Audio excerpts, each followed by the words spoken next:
Okay, welcome to this explainer. Today, we're doing a massive deep dive into something you probably see all the time, but maybe take for granted. We're going to look at how the traditional analog soccer ball has completely transformed. Think about it. We're talking about an object that started out as just stitched leather back in 1970 and has somehow evolved into a highly engineered, data-gathering smart device that's literally rewiring the most popular sport on the planet. Seriously, did you ever think you'd see the day a soccer ball needed to be plugged into a wall charger, exactly like your smartphone? I know, it sounds like pure science fiction, but it's the bizarre, absolute modern reality of the official 2026 World Cup match ball, the Adidas Trianda. The most analog object in sports is now, for all intents and purposes, a computer. And it needs electrical power to actually function on the pitch. 6 hours. That's it. That is the wireless battery life of the new Trianda ball. So what does this mean? It means that before a match even kicks off, these balls literally have to sit on wireless charging pads. And then, during the match itself, officials actually have to sit there and monitor the charge level of every single ball in play on a central screen, just to make sure it doesn't run flat during a crucial play. Crazy, right? So, here's our roadmap for today. First, we'll cover forging the modern football. Second, the physics of flight. Third, inside the connected ball. Fourth, rewiring the offside rule. And finally, number 5, the future of sport. Let's get right into it. Starting off with Section 1, Forging the Modern Football. To really understand this technology, we've got to understand its origins. And the story of a company called Forward Sports is just fascinating. Founded in 1991 by Khaja Masood Akhtar, this company over in Sialkot, Pakistan, completely revolutionized the manufacturing process. They shifted away from traditional hand stitching to these advanced thermo-bonded designs. That's where the panels are joined together by intense heat instead of thread. And get this, when a supplier couldn't meet the massive demand for the 2014 World Cup, Forward Sports stepped up and built local production and testing equipment from scratch in just 7 weeks. Today, they are an absolute manufacturing titan. They produce a staggering 15 million footballs every single year and are Adidas's largest football supplier. Now think back to the iconic 1970 Telstar ball. You know the one, the classic 32-stitched leather panels. When you compare that to this timeline of just the last 12 years, the jump is staggering. We go from the thermo-bonded Brazuca in 2014 to the Telstar 18, which introduced a consumer NFC chip in 2018. Then a massive leap in 2022 with the Al-Riha, which featured a suspended central sensor. And finally, the 2026 Trianda, integrating a high-speed motion sensor right into its sidewall. The pace of innovation here is absolutely breathtaking.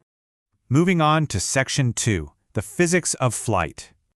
So the 2022 Al-Rihla ball featured a pretty complex 20-panel exterior, which included 8 small triangular panels. But the engineering for the 2026 Trianda has been totally streamlined down to a drastically reduced 4-panel architecture.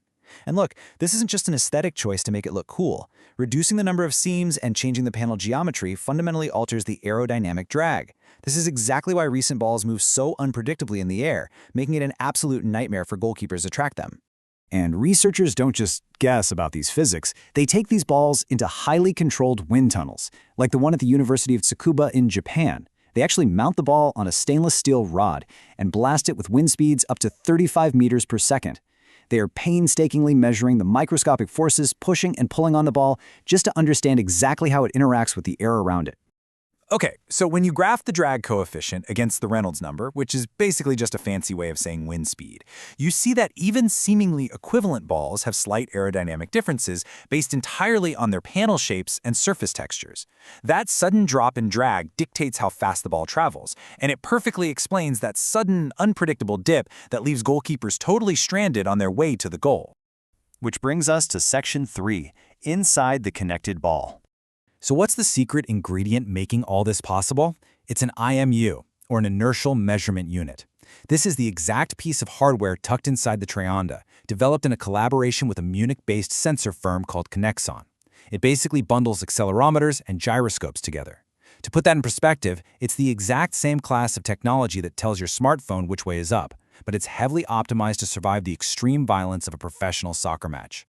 And the capabilities of this little coin-sized chip are just staggering. It samples the ball's movement 500 times per second, 500 hertz. It's constantly measuring acceleration, rotation, and impact forces. Interestingly, for the 2026 Trianda, they actually relocated this sensor from the center of the bladder to the panel sidewall. This improves the ball's balance, all while streaming this massive amount of data to officials in near real time. All right, Section 4, rewiring the offside rule. So why does all this internal hardware actually matter? Well, let's look at a real-world example of this in action from a June 15th World Cup match between Sweden and Tunisia. Sweden's Mattias Swanberg scores a goal, but the human linesman flags it for offside. Enter the connected ball. That 500 Hz sensor registers that Alexander Isak made a microscopic, incredibly slight flick on the ball during the build-up. Because of that exact timestamp contact data, the system instantly recalculates the offside line from the moment of Isak's touch rather than the original pass. The result? The human linesman is overruled by a microchip and the goal actually stands. To verify these microscopic touches, the system generates audio-visual spike graphics, which is super similar to the SNCO technology they use in cricket.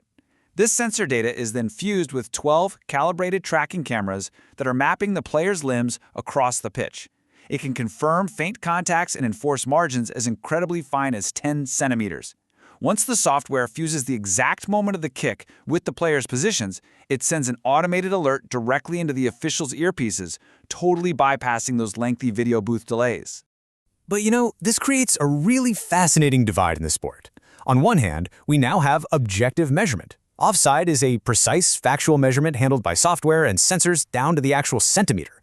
But on the other hand, the most hotly debated calls in the sport, things like fouls, handballs, and penalties, remain completely subjective human judgments. So the technology hasn't ended the arguments, it has simply relocated them. Finally, Section 5, the future of sport. As we zoom out and look at the broader systemic implications here, there are some massive emerging issues we need to be watching. First up is the millimeter problem. The offside rule was written for human eyes, but the tech enforces it at a microscopic resolution, disallowing goals over margins no one can even see. Second is the transparency problem. When a technical outage occurred during a Swiss-Qatari match and the 3D graphic wasn't shown, it bred immediate mistrust and scandal. Third, there's the access gap. Only the absolute wealthiest leagues can afford this elite tracking, meaning the richest competitions accelerate into the future while others are left behind. And finally, data governance. Who actually owns the incredibly intimate biometric data being generated by these players' bodies? Ultimately, this tech represents a massive paradigm shift. It's brilliantly summarized by CIO Africa here. The ball that reports its own trajectory is an early, legible instance of a general shift, from sport observed to sport instrumented. This connected ball, it isn't just a fun gadget. It represents the inevitable future of all elite sports. Player management, broadcast graphics, officiating, the whole shebang is transitioning to rely entirely on continuous, real-time sensor data. Which leaves us with a profound question to wrap up our explainer today. As the line between human and computer continues to blur on the pitch, which parts of the game should we hand over to machines to measure, and which parts should humans stubbornly own? It's a fundamental question about the very soul of sport in our automated age. Thanks so much for joining me on this deep dive, and definitely keep an eye on that ball the next time you tune in.